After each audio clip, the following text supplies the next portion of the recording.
कृष्णा। वात्सल्यामृत के pure association channel में आपका स्वागत है।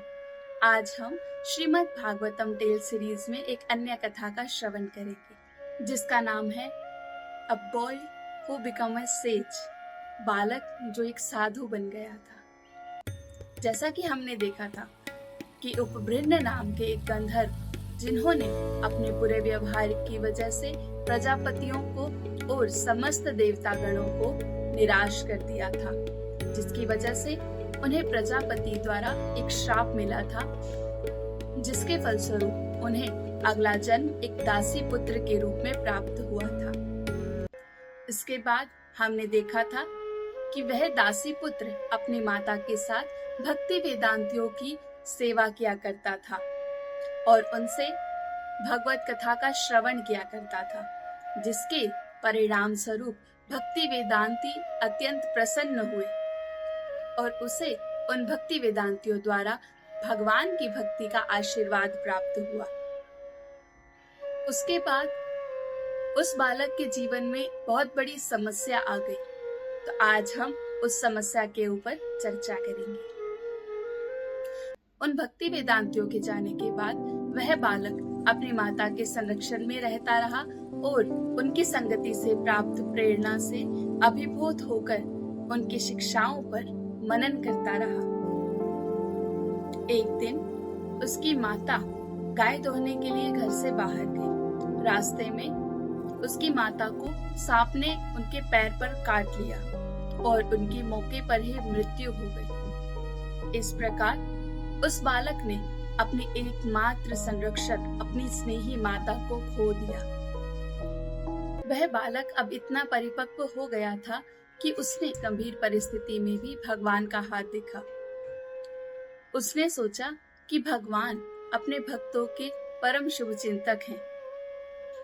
यह केवल उनकी कृपा ही है कि उन्हें इस परिस्थिति में डाला गया है। इसलिए उन्होंने उत्तर की ओर यात्रा करने का निर्णय लिया।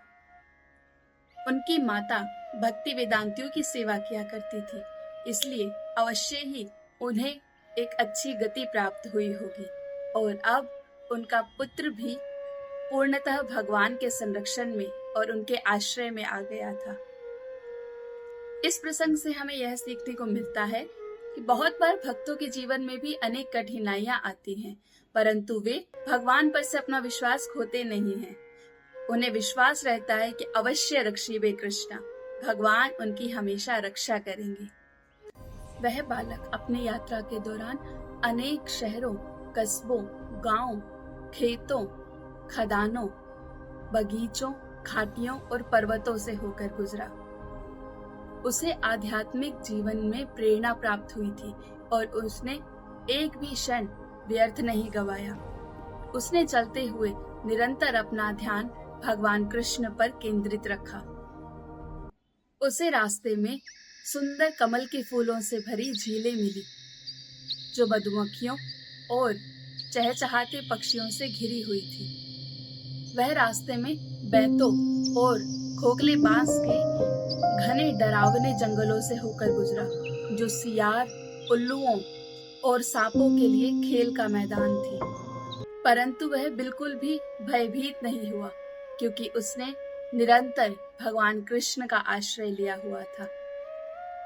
इस प्रसंग से हमें यह सीखने को मिलता है कि जो भगवान पर पूर्णतः आश्रित रहता है, वह किसी भी परिस्थिति और कठिनाई में भयभीत नहीं होता।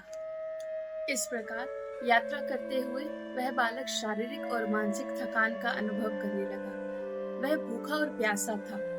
उसने रास्ते में एक नदी देखी, वहां स्नान किया और थोड़ा जल पिया। इस प्रकार उसे थकान से थोड़ी राहत मिली।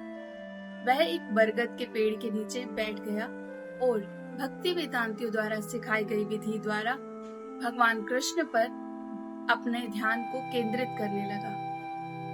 इस प्रकार उस बालक ने अपने हृदय के भीतर स्थित परमात्मा पर अपने ध्यान को पूर्णतः केंद्रित कर लिया।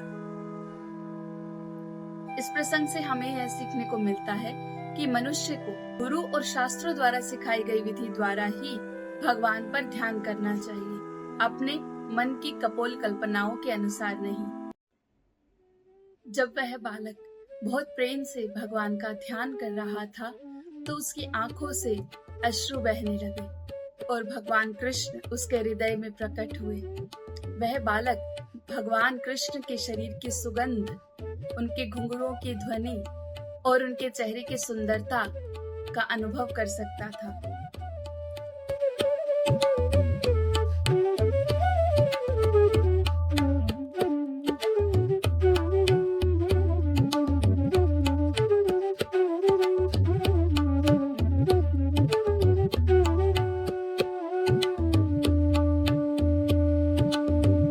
इस प्रकार वह आनंद के सागर में गोते लगाने लगा और उसके रोमांच खड़े हो गए।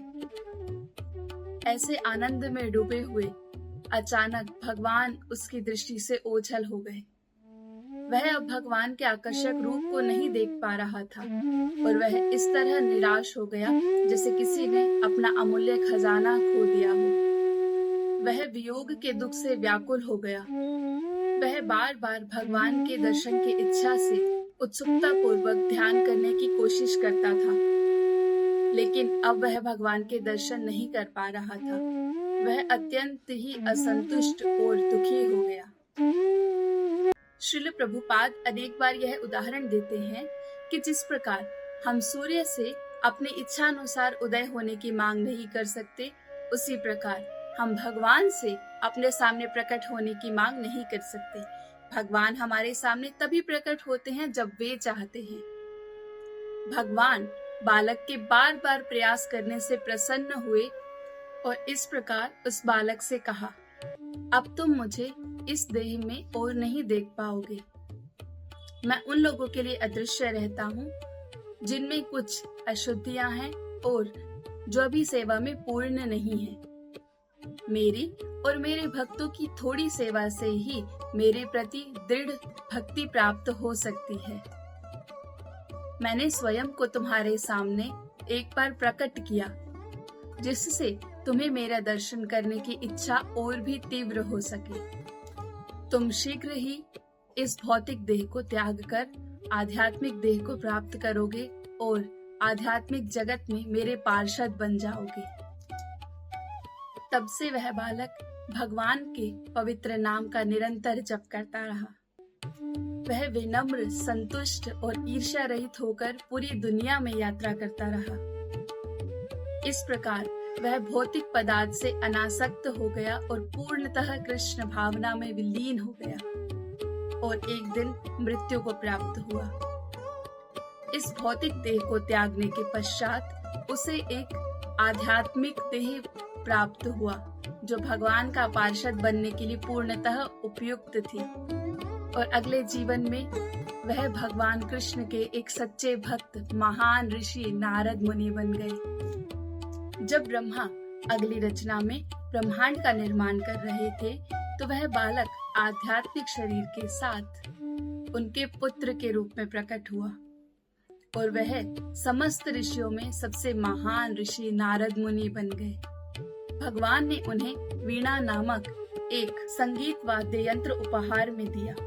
उस वीणा को बजाते हुए नारद मुनि आध्यात्मिक और भौतिक दोनों जगत में अप्रतिबंधित यात्राएं करते हैं, भगवान के बारे में गाते हैं और भक्ति का प्रचार प्रसार करते हैं।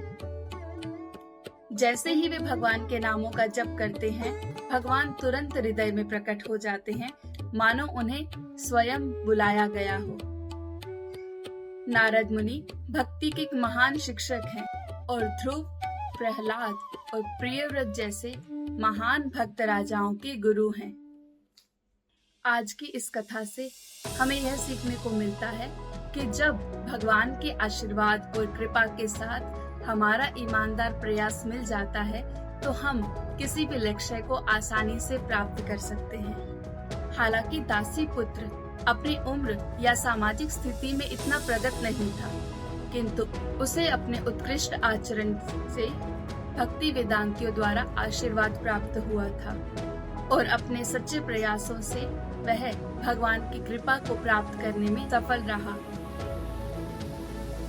अतः हमें भी अपने व्यवहार से साधुओं को प्रसन्न करना चाहिए और उनसे आशीर्वाद प्राप्त करना चाहिए और ईमानदारी से अपने लक्ष्य को प्राप्त करने के लिए पूर्णतः प्रयास करना चाहिए। आप हमें कमेंट करके शास्त्रों से किसी 2 ऐसे व्यक्तियों के नाम बताइए जो आशीर्वाद और प्रयासों से सफल हुए थे, और आप अपना व्यक्तिगत अनुभव भी साझा कर सकते हैं जहां आपने अपने व्यवहार से साधु लोगों को प्रसन्न किया हो, जिससे आपको प्रोत्साहन प्राप्त हुई है। आप हमें कमेंट करके अपने अनुभव जरूर शेयर कीजिएगा। अगले वीडियो में आपसे पुनः भेंट होगी। हरे कृष्ण। श्रील प्रभुपाद की जय।